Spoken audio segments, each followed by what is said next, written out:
Vamos abrir as nossas Bíblias no Evangelho de Mateus. Recentemente eu preguei em 2 repartições públicas, por ocasião desses momentos festivos, natalinos, que nos criam grandes oportunidades de falar a palavra.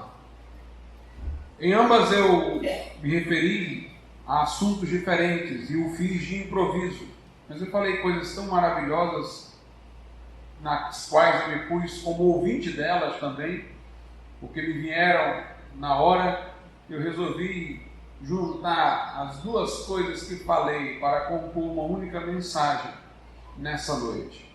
Vamos ler no Evangelho de Mateus, capítulo de número 1, a partir do versículo de número 18.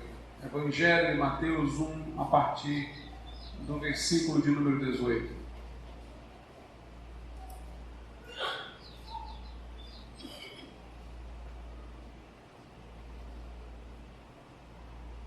Diz assim: ora, o nascimento de Jesus Cristo foi assim, que estando Maria, sua mãe, desposada com José, antes de se ajuntarem, achou-se ter concebido do Espírito Santo. Então José, seu marido, sendo justo e não a queria infamar, intentou deixá-la secretamente. E pensando ele nisto, eis que em sonho lhe apareceu um anjo do Senhor, dizendo: José, filho de Davi, não temas receber a Maria, tua mulher, porque o que nela está gerado é do Espírito Santo. E dará à luz um filho, e chamarás o seu nome Jesus, porque ele salvará o seu povo dos seus pecados. E tudo isto aconteceu para que se cumprisse o que foi dito da parte do Senhor pelo profeta, dizendo: eis que a virgem conceberá e dará à luz um filho, e chamarás o seu nome Emanuel, que traduzido é Deus conosco. E José, despertando do sono, fez como o anjo lhe ordenara, e recebeu sua mulher, e não a conheceu até que deu à luz seu filho, o primogênito, e pôs-lhe por nome Jesus. Podeis assentar. Meus amados irmãos, o nascimento de todo ser humano, não só de Jesus, é um evento singular, único. Maximamente o é o nascimento de Jesus, incomparavelmente, qualitativamente diferente de qualquer outro, infinitamente mais valioso. Mas mesmo o nascimento de um ser humano como nós é um evento único, singular e marcante. Por isso que nós desenvolvemos este hábito de comemorar o nosso próprio aniversário, o aniversário daqueles a quem conhecemos. E essa singularidade do nascimento de cada um deriva da singularidade de cada um. Ninguém é igual a você no mundo. Não há duas pessoas que sejam iguais. Somos não intercambiáveis, não substituíveis, únicos no mundo. É interessante que não é assim entre os animais irracionais. Os animais são dominados pela espécie. Os indivíduos animais agem conforme os instintos que são comuns à sua espécie. Eles seguem um determinado padrão. Eles, por exemplo, não desenvolvem armas. Eles já nascem com garras, com dentes afiados, que obviamente crescerão. Eles já nascem com asas, se forem hábeis. Já nascem com um equipamento natural para a sua sobrevivência. Uma abelha de uma determinada espécie construirá sua colmeia com as outras sempre da mesma forma, da mesma maneira. Não há inovação, não há criatividade. É possível até fazer previsões de ação, de como uma coisa se dará, porque é dentro de um padrão repetitivo. Nós podemos prever reações sob estímulos. Por isso temos facilidade de adestrar certos animais. Os animais, portanto, eles têm a sua individualidade dominada pela espécie a que pertence. A espécie, no caso deles, é mais importante que cada animal, em particular, dentro da espécie. Então, verdade é isso que nós, por exemplo, nos alimentamos de animais. Mas nós começamos a ficar preocupados quando os animais de que nos alimentamos são uma espécie em extinção. Porque nós temos a preocupação de que a espécie sobreviva, muito mais do que cada animal em particular sobreviva. E desse modo, meus amados irmãos, neles não se desenvolve uma individualidade como no ser humano. Mas no caso do ser humano é diferente, como disse eu, a espécie não vai dominar os indivíduos. A espécie determina apenas um ponto de partida, onde cada ser humano desenvolverá sua individualidade, sua singularidade, sua unicidade. Todos nós passamos por um processo que Carl Jung chamava de individuação. Nós nos tornamos indivíduos únicos, singulares.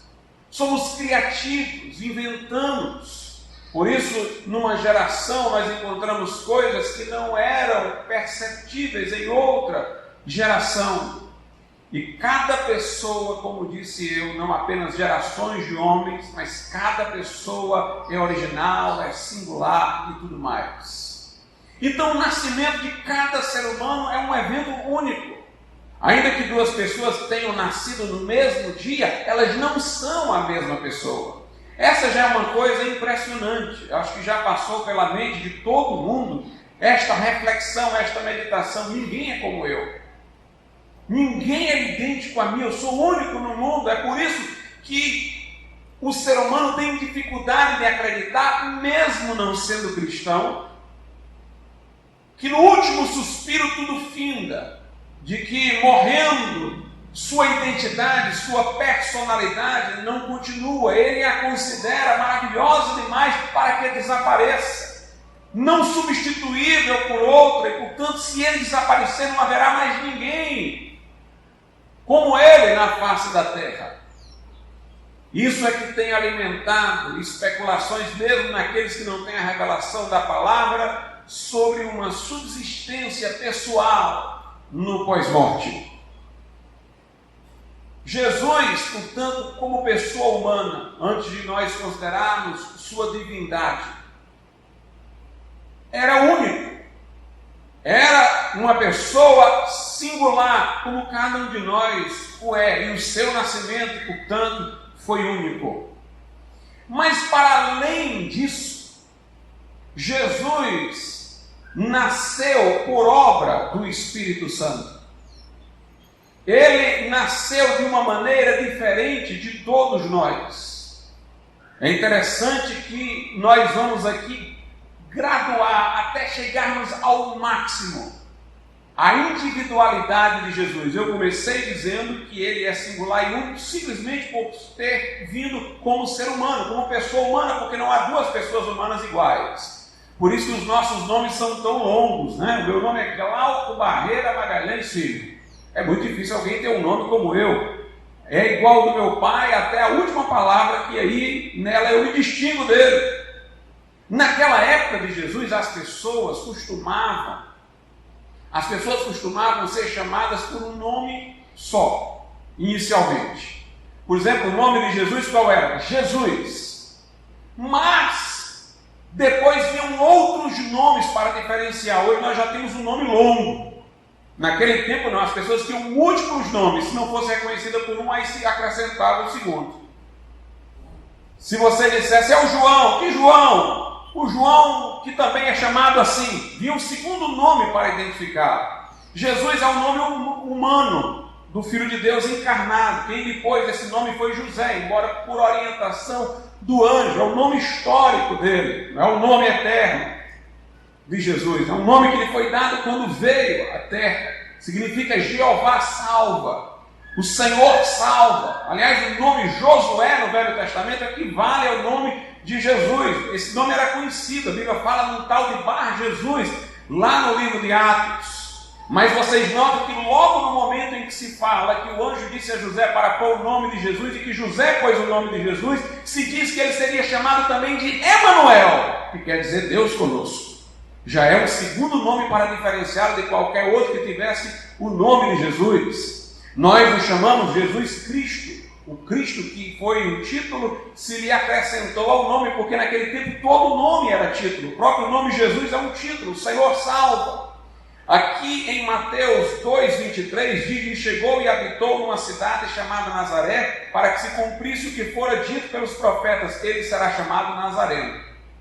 Então, se alguém não reconhecesse quem era Jesus, alguém dizia: Jesus, quem? O Cristo.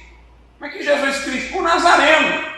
Você nota que lá em Atos, quando Pedro e João foram curar um coxo, eles disseram: em nome de Jesus Cristo, o Nazareno, para que os judeus soubessem quem era o Jesus de que eles estavam falando. Levanta-te e anda. Portanto, Jesus foi chamado Emanuel, foi chamado Jesus, foi chamado o Nazareno, Jesus Cristo.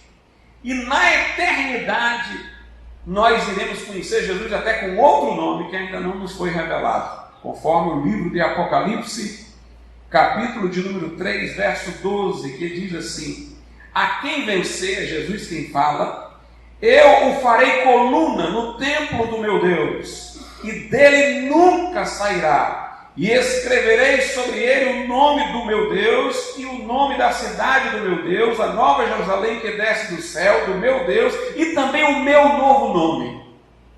Nós haveremos de conhecer Jesus na eternidade com um novo nome, que ainda não nos foi revelado. Portanto, para que ele se distinguisse, ele era Jesus. Qual Jesus? O Nazareno. Qual o Nazareno? O Cristo. Qual o Cristo? O Emanuel. E na eternidade terá um nome ainda nunca descoberto, nunca conhecido, para que se mostre a absoluta singularidade do Senhor Jesus Cristo. Jesus, então, como ser humano, foi singular, mas de um modo sobrenatural também foi um ser humano singular, porque sua concepção foi por obra do Espírito Santo. Ele não veio ao mundo como nós aqui chegamos, por um relacionamento sexual entre um homem e uma mulher, mas por uma obra sobrenatural do Espírito Santo no ventre da Virgem Maria. Adão, o primeiro homem, também não foi criado a partir de outro homem, foi feito diretamente por Deus do pó da terra. À luz da linguagem da Bíblia, todos nós somos adâmicos, porque todos nós viemos de Adão, de seus lombos, de sua carne e sangue, somos partícipes de sua carne e sangue e o temos em nossa última ancestralidade. Na linguagem da Bíblia, nós chegamos a este mundo em Adão, nós estávamos em Adão, mas Jesus, que nasceu por obra do Espírito Santo, cujo corpo não lhe veio de Maria nem de José, mas de uma obra do Espírito Santo, é chamado de o segundo Adão, porque ele veio como o primeiro, sem que viesse de carne e sangue humanos, precedente. Jesus, como homem, portanto, foi singular, ele foi o cabeça de uma nova humanidade. Na linguagem bíblica, quando nós nos convertemos, nós deixamos de estar em Adão e passamos a estar em Cristo. Por isso que a Bíblia diz: aquele que está em Cristo, nova criatura é, coisas velhas já passaram, eis que tudo se fez novo. Nós chegamos a este mundo adâmicos, convertendo-nos a Cristo, nós nos tornamos cristãos.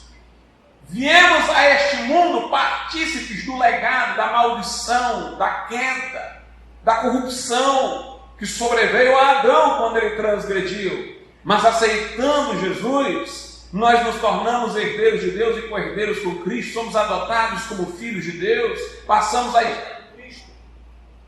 Espiritualmente estamos unidos a Ele, e nele, em Jesus, nós somos justificados, somos aceitos por Deus, temos os privilégios. Portanto, os privilégios da graça. Então Jesus foi único por ser um ser humano e foi único por ter vindo sobrenaturalmente ao mundo.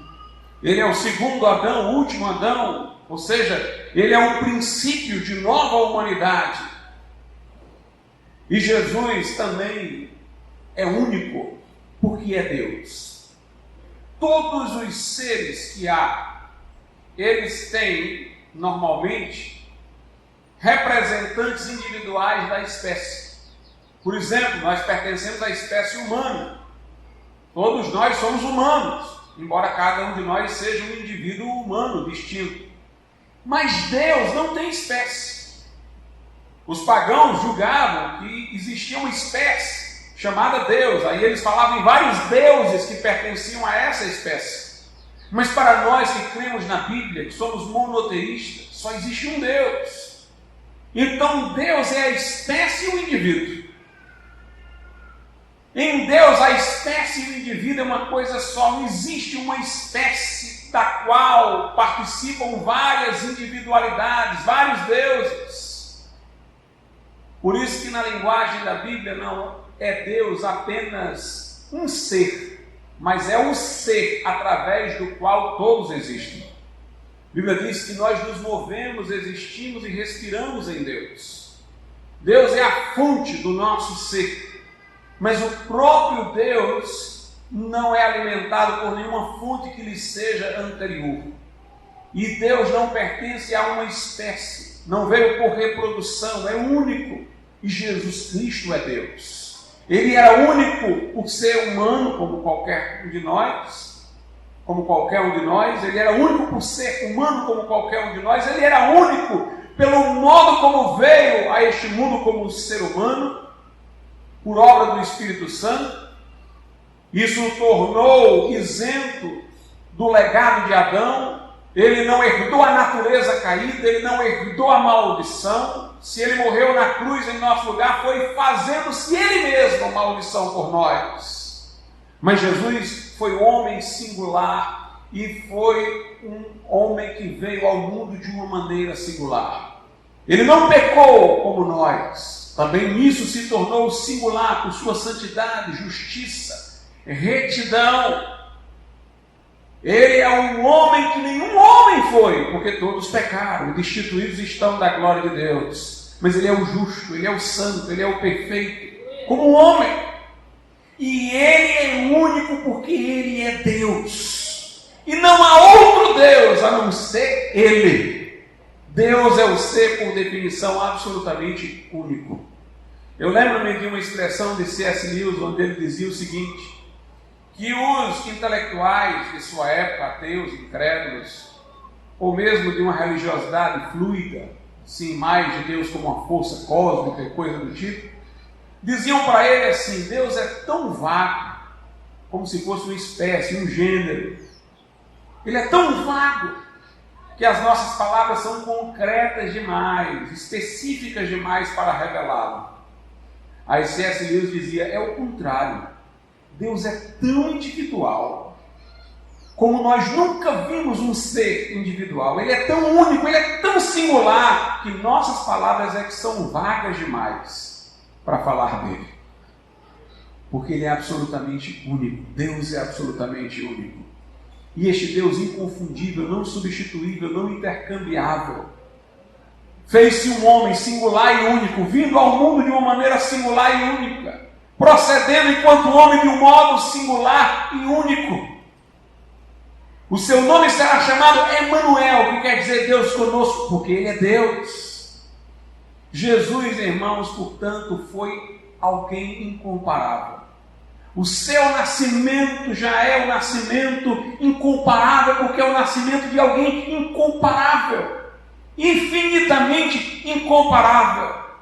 Por isso nós estamos diante do maior evento da história da humanidade, o nascimento de Jesus. Obviamente eu poderia falar da cruz, de sua ressurreição, mas todos esses aconteceram em função de seu nascimento, pelo qual ele veio ao mundo. O Verbo se fez carne e habitou entre nós, o mistério da piedade, 1 Timóteo 3,16, Deus se manifestou em carne.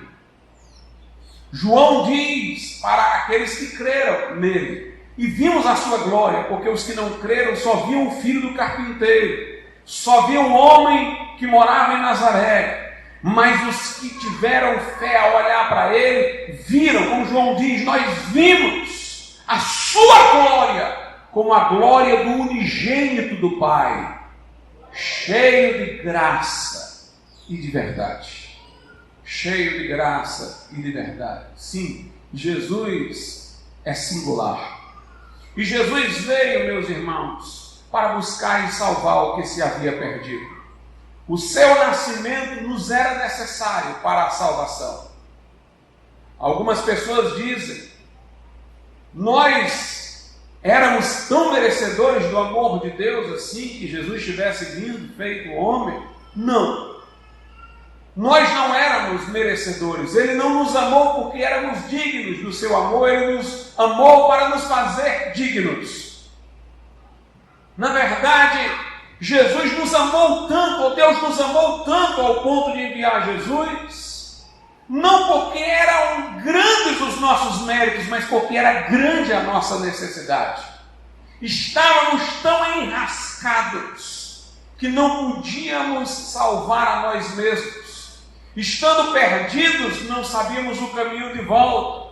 Tendo nos distanciado de Deus pelo pecado, não tínhamos compensação pela culpa a oferecer.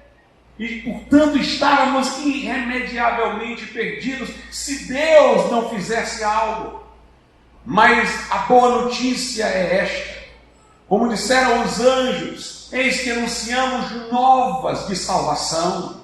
Lá em Lucas, os anjos dizem: glória a Deus nas alturas, boas novas estão sendo anunciadas. E tem lá uma parte que tem sido mal traduzida às vezes, mas as Bíblias evangélicas têm a tradução correta e muitas Bíblias católicas hoje, as mais reconhecidas, já corrigiram. É que diz assim: paz na terra aos homens. Aí tinham umas traduções que diziam assim: paz na terra aos homens de boa vontade. Paz na terra aos homens de boa vontade. Mas os homens não têm boa vontade. Pela vontade dos homens eles transgrediram. A tradução correta, e a minha diz dessa forma, é assim: paz na terra aos homens, boa vontade para com os homens, a quem Deus quer bem. Na verdade, não fomos nós, mas é Deus que tem boa vontade para conosco. Lá em Lucas, é o texto, diz assim,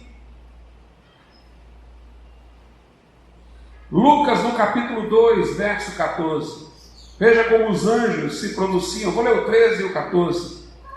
E no mesmo instante apareceu com o anjo uma multidão dos exércitos celestiais, louvando a Deus e dizendo: glória a Deus nas alturas, paz na terra, boa vontade para com os homens. Não é paz na terra aos homens de boa vontade, é paz na terra, boa vontade para com os homens. Deus é que está tendo boa vontade para conosco. Não é que Deus encontrou nos homens boa vontade, mas é que Deus teve boa vontade para conosco. Portanto, Ele veio não por nossos méritos. Jesus morreu por nós, diz a Bíblia, sendo nós ainda pecadores. João diz não que nós tenhamos amado a Deus, mas que Ele nos amou e enviou o Seu Filho para a propiciação pelos nossos pecados. Se nós agora como crentes o amamos, João diz, é porque Ele nos amou primeiro. Ele morreu quando éramos fracos, por nós, quando éramos transgressores. Portanto, Deus veio ao mundo porque estávamos perdidos, sem que nós merecêssemos, mas para nos fazer provisão de salvação. O nome Emanuel revela isso, Deus conosco. Jesus é Deus conosco, não apenas entre nós, porque esteve entre nós. O Verbo se fez carne e habitou entre nós. Mas é Deus conosco, porque é Deus a nosso favor. É Deus por nós. Jesus disse: o Filho do Homem não veio para ser servido, mas para servir e dar a sua vida em resgate por muitos. Ele veio para buscar e salvar, como disse, o que se havia perdido. Ele é Deus conosco. Mas Lucas também nos diz algumas coisas importantes sobre o nascimento de Jesus, que eu gostaria de considerá-las. Lucas capítulo de número 2, vamos ler o relato de Lucas sobre o nascimento de Jesus, a partir do versículo de número 8, quando fala dos anjos que apareceram aos pastores. Lucas 2, a partir do 8. Diz assim: ora havia naquela mesma comarca pastores que estavam no campo e guardavam durante as vigílias da noite o seu rebanho. E eis que o anjo do Senhor veio sobre eles, e a glória do Senhor os cercou de resplendor, e tiveram grande temor. E o anjo lhes disse: não temais, porque eis aqui vos trago novas de grande alegria, que será para todo o povo. Pois na cidade de Davi vos nasceu hoje o Salvador, que é Cristo, o Senhor. E isto vos será por sinal: achareis o menino envolto em panos e deitado numa manjedoura. Observemos como os anjos celebraram aquele dia, entenderam aquele dia, e eles manifestaram aos pastores o ocorrido, que Jesus havia nascido. Na cidade de Davi vos nasceu hoje o Salvador, que é Cristo o Senhor. É impressionante, irmãos, como a Bíblia profetizou tudo sobre Jesus, inclusive o seu nascimento. Lá em Miqueias 5,2 diz que Jesus nasceria em Belém. Seu nascimento foi profetizado. Os próprios magos que vieram do Oriente perderam visão da estrela, e lá em Jerusalém foram se informar onde deveria nascer Jesus. Os sacerdotes, alheios ao fato de que Jesus realmente estava nascendo naquela ocasião, deram apenas a informação pelo Velho Testamento da revelação de que ele deveria nascer em Belém. Foi profetizado que Jesus seria contado na linhagem de Davi, e assim o foi.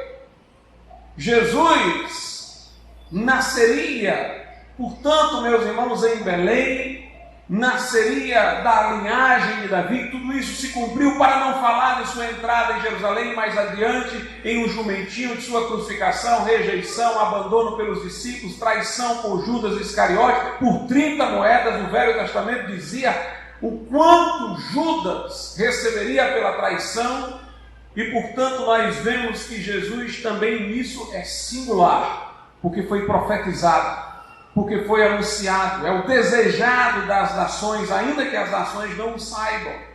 Todos os homens sabem necessitar de salvação, mas não sabem de onde virá essa salvação. Jesus é aquele a quem todos os homens desejam, mesmo os que não sabem, que é realmente nele que está aquilo de que precisam. E os anjos então anunciaram, versículo 10, não temais, porque eis aqui vos trago novas de grande alegria, que será para todo o povo, pois na cidade de Davi vos nasceu hoje o Salvador, que é Cristo o Senhor. E isto vos será por sinal: achareis um menino envolto em panos e deitado numa manjedoura. De fato, quando os pastores chegassem lá em Belém, seria uma coisa de fato singular encontrar uma criança nascida e está ela numa manjedoura.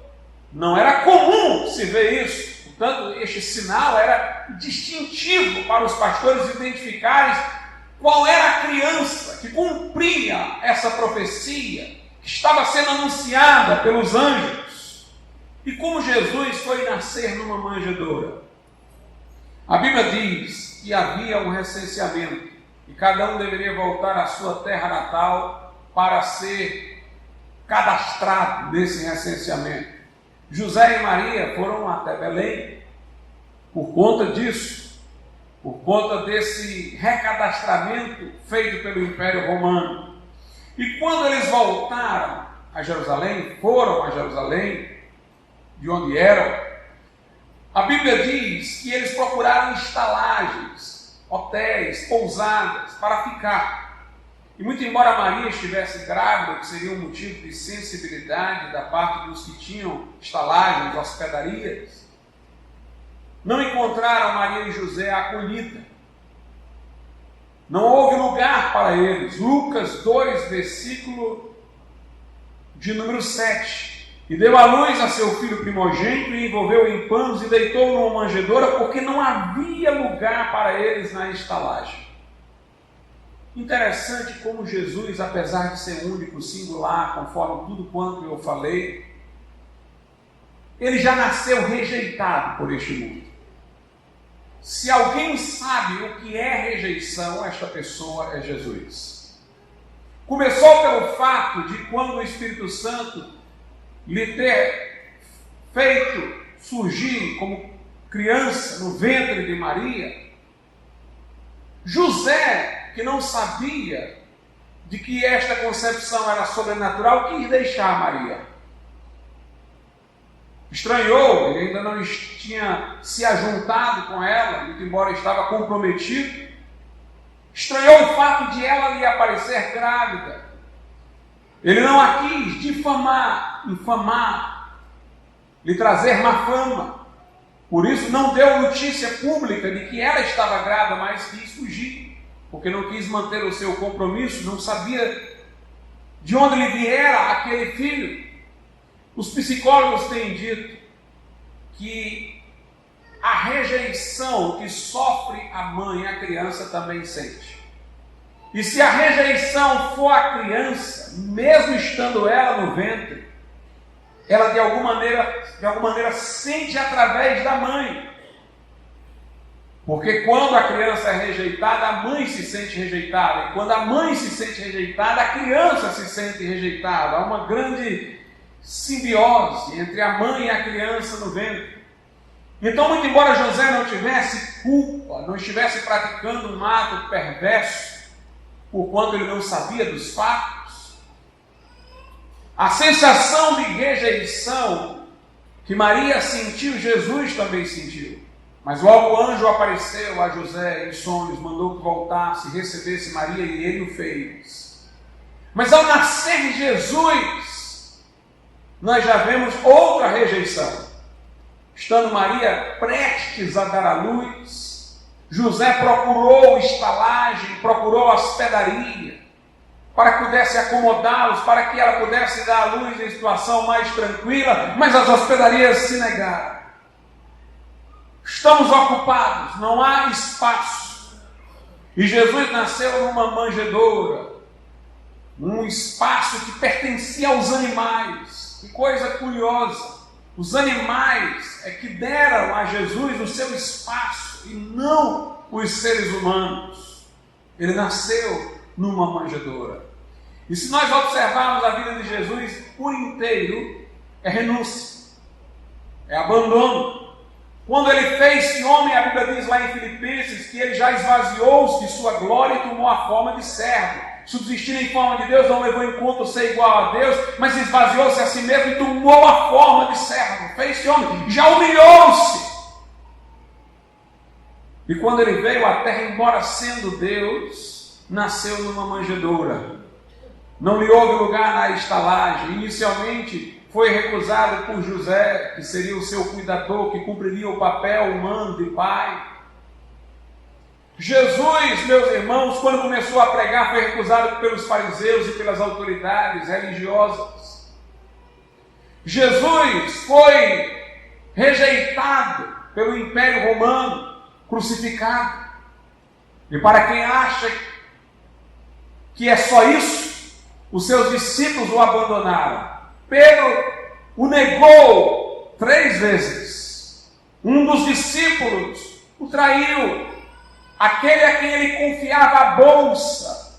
Judas era o tesoureiro do grupo, o que guardava as ofertas. Aquele a quem Jesus confiou a bolsa foi exatamente aquele que traiu Jesus por dinheiro.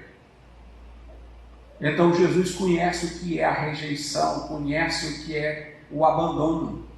Mas ele sofreu toda essa rejeição e abandono voluntariamente. Foi ele que escolheu fazer-se homem. Ele poderia ter impedido tudo quanto estava lhe acontecendo. Quando Pilatos colocou-se diante dele como tendo autoridade sobre sua vida, Jesus disse: nenhuma autoridade tu terias sobre mim se não viesse do alto. Jesus disse: se eu quisesse, eu chamaria uma legião de anjos. Nós às vezes pensamos que Jesus fez um sacrifício apenas lá na cruz, mas a vida de Jesus por inteira é sacrificial. Ele fez o sacrifício de vir ao mundo e se fazer homem. A cada momento em que ele, sendo Deus, podia fazer provisão para a sua própria necessidade, mas portava-se em limitações humanas, ele estava fazendo um sacrifício. Quando ele tinha sede, ele fazia um sacrifício, porque ele podia não ter sede. Quando ele tinha fome, ele fazia um sacrifício, porque podia não ter fome. Quando ele foi conduzido à cruz, ele fazia um sacrifício, porque poderia impedir que isto acontecesse. Toda a vida de Jesus foi um sacrifício por nós. Ele tinha que ficar exatamente nos limites em que todos nós nos pomos como ser humano, para se identificar conosco, para ser um de nós, para poder então assumir as nossas culpas, para poder ser então o nosso substituto. A Bíblia diz que era necessário que em tudo ele se fizesse semelhante aos irmãos. Então toda a sua vida foi sacrificial. Ele foi obediente ao projeto do Pai de nos salvar até a morte, e morte de cruz. Esteve disposto a cumprir este projeto até o seu momento culminante de morrer numa cruz. Por isso o Pai o exaltou, ressuscitou e o exaltou. E lhe deu o nome que está sobre todo nome. A vida de Jesus é uma vida de amor por nós, que culmina na cruz, que não tem apenas a cruz como sua manifestação, mas que culmina na cruz. Jesus disse: ninguém tem maior amor do que este, de dar a vida pelos seus amigos. Jesus disse: o bom pastor dá a vida pelas suas ovelhas. Jesus, falando aos seus discípulos que ia para a cruz, Pedro o interpelou e disse: Senhor, isso de modo algum te acontecerá. Jesus disse: para trás de mim, Satanás. Pedro estava se condoendo por ele, mas ele não queria isso. Ele queria morrer na cruz, em nosso lugar. Os que zombavam dele na cruz diziam: se tu és o Filho de Deus, desce daí, salva-te a ti mesmo. Os tais não sabiam que se Jesus quisesse, desceria de lá. Ele salvaria a si mesmo, mas não nos salvaria. E ele não queria salvar-se, ele queria nos salvar, e para isso veio. Por isso ele permaneceu na cruz, até dar o brado: Pai, está consumado. E o seu sangue nos purifica de todo pecado. A vida de Jesus é uma vida de amor por nós, de renúncia por nós. A Bíblia diz: ele veio para o que era seu, os seus não receberam, mas a todos quanto receberam, deu-lhes o poder de serem feitos filhos de Deus. A Bíblia diz que o mundo foi feito por ele, mas o mundo não o conheceu. Jesus disse aos seus discípulos: se o mundo aborreceu a mim, aborrecerá também a vós, mas tende bom ânimo. Nas aflições eu venci o mundo. E o sinal para identificá-lo era o sinal da rejeição. Os anjos estavam celebrando, o anjo estava anunciando aos pastores que ele havia nascido. Como reconheceram? Qual o seu sinal? O sinal era o da rejeição. Você imagina isso? Preste atenção. Eu quero que você pense nisso, nesse paradoxo. Anjos chegando para você, imagine-se como um dos pastores, e dizendo: olha, nasceu uma pessoa especial hoje, o Salvador, que é Cristo, o Senhor. Glória a Deus nas alturas, paz na terra aos homens a quem Ele quer bem. Ele nasceu, e vocês vão encontrá-lo deitado numa manjedoura. Este é o sinal. Ora, se ele era tão importante, a conclusão das palavras do anjo deveriam ser que eles o encontrariam num palácio, num lugar especial. Mas se anuncia uma pessoa tão importante, um evento tão singular, e se diz: olha, mas vocês vão encontrá-lo numa manjedoura. Este é o sinal para reconhecê-lo, o sinal da rejeição. A Bíblia diz: Deus escolheu as coisas loucas desse mundo para confundir as sábias. Deus escolheu as coisas que não são para confundir as que são. Aleluia! Deus, sendo onipotente, revelou-se pelas mãos de um carpinteiro. O Salvador revelou o seu poder de nos salvar morrendo. Deus revela força na fraqueza para confundir confundir os homens que querem encontrá-lo com os olhos, mas ele se revela à fé, que são os olhos do coração. Lutero dizia: os filósofos, os intelectuais desse mundo gostam da teologia da glória. O que ele chamava de teologia da glória? Ele dizia: os filósofos gostam de pensar sobre Deus olhando para a imensidão do universo, para as estrelas, para essa grandeza, esse espetáculo da criação. De fato, a Bíblia diz que os céus proclamam a glória de Deus, o firmamento anuncia-lhe o poder, que os atributos de Deus, sua eterna divindade, se revelam nas coisas que são criadas. E ele diz que os filósofos intelectuais, eles gostam de falar sobre Deus a partir dessa grandeza. É o que ele chamou de teologia da glória. Ele disse: mas Deus quis marcar um encontro com o homem na cruz. É o que ele chamou de teologia da cruz. Ou seja, esse conhecimento de Deus na natureza, ele não nos salva. Ele ergue poetas que, deslumbrados com a criação, falam coisas bonitas, filósofos que especulam, às vezes, com profundidade maravilhosa sobre Deus a partir da imensidão do universo. Mas essas pessoas podem conhecer atributos de Deus, mas não o desígnio de Deus. Elas podem conhecer o poder de Deus, mas não o amor de Deus através disso. O lugar onde Deus se nos revela de modo pessoal, salvífico, amoroso, transformador é na cruz. Os homens intelectuais desse mundo dizem: vocês limitam demais Deus, vocês o põem apenas numa cruz. Mas na verdade nós reconhecemos que Deus está em todo canto, mas marcou um encontro conosco lá na cruz, onde Jesus morreu. É lá onde tem perdão. É lá onde tem salvação. Jesus disse: eu sou o caminho, a verdade e a vida. Ninguém vem ao Pai senão por mim.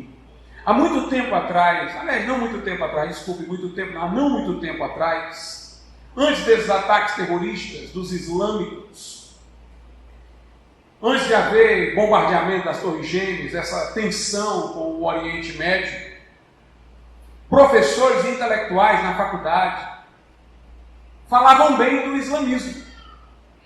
Sabe por quê?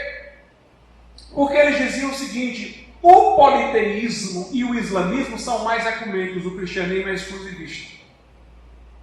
Sabe qual era o argumento? Era o seguinte: eles diziam: os politeístas são ecumênicos porque os politeístas têm os seus deuses, mas se você inventar mais um, eles dizem: pode trazer para cá, fica mais um no panteão. O politeísmo não exclui ninguém. Pelo contrário, os politeístas, eles iam conhecendo outras culturas que tinham outros deuses e aumentando o leque de deuses. O politeísmo era ecumênico, respeitador, não batia de frente com outras religiões, não, aceitava e ia aglomerando o número de deuses.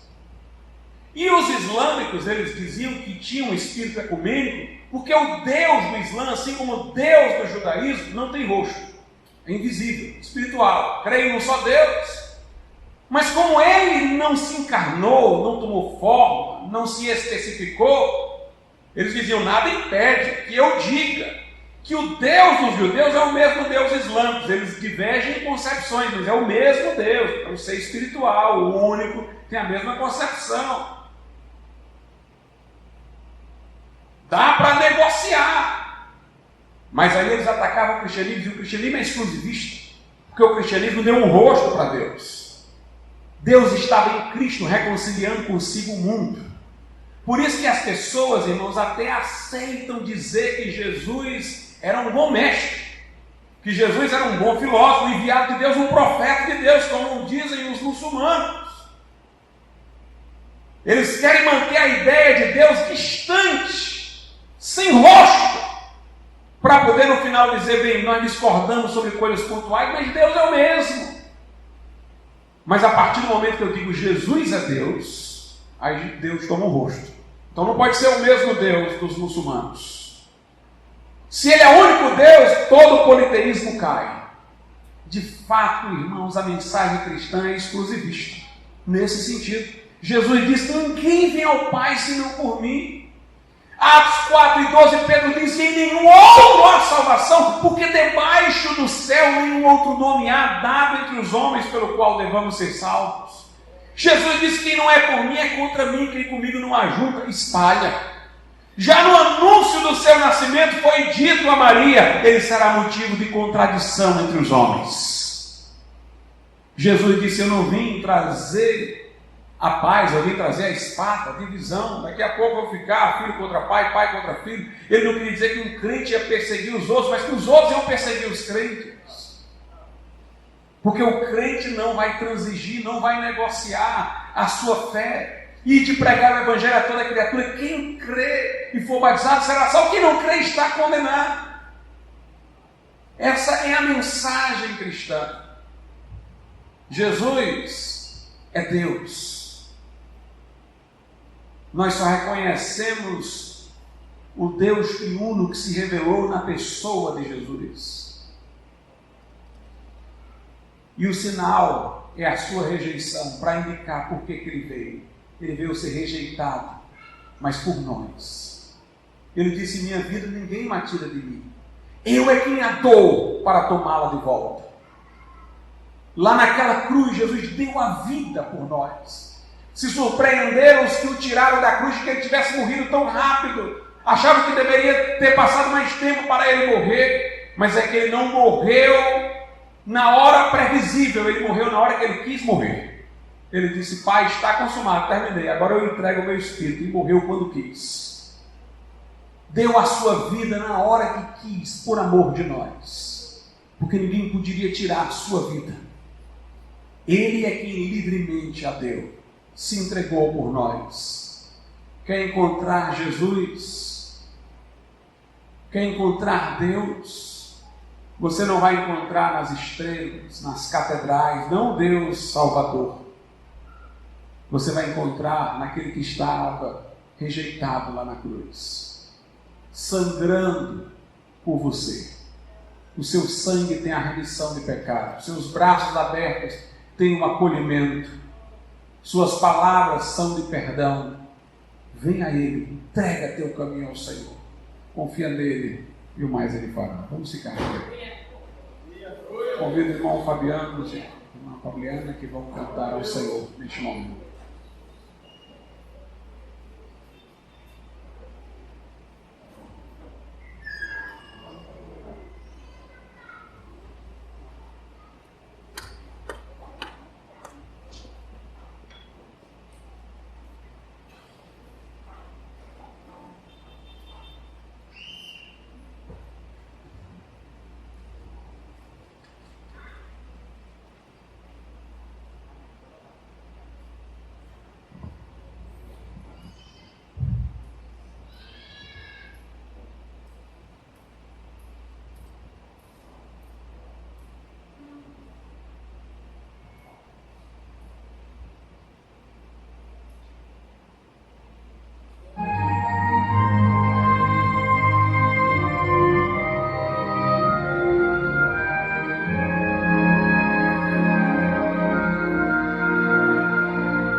os abatidos, não percam a fé. Poderoso é o teu Senhor, quando chama seu nome, Ele então virá. Ele vem pra te salvar, Ele vem para te salvar. Diga ao cansado, o teu Senhor virá. Ele vem para te salvar, Ele vem pra te salvar, Ele vem para te salvar. Contemplar o Senhor e te levantarás. Ele vem para te salvar. Ele é o teu refúgio em meio às lutas. O escudo na tempestade. Uma torre na tristeza, fortaleza em meio à batalha. Ele vem pra te salvar, Ele vem para te salvar. Diga ao cansado, o teu Senhor virá. Ele vem para te salvar, Ele vem pra te salvar. Ele vem para te salvar. Contemplar o Senhor e te levantarás. Ele vem para te salvar. Contemplar o Senhor e te levantarás. Ele vem para te salvar. Contemplar o Senhor e te levantarás. Ele vem para te salvar. Ele vem, Jesus.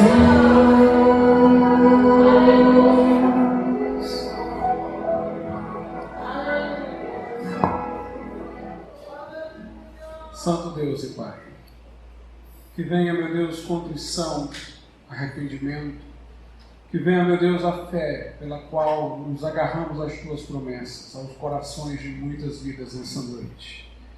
Que o Senhor possa, meu Deus, chamar pessoas ao arrependimento, trazer corações a uma entrega de suas vidas ao Senhor Jesus. Fala neste momento e alcança corações, nós pedimos em nome de Jesus.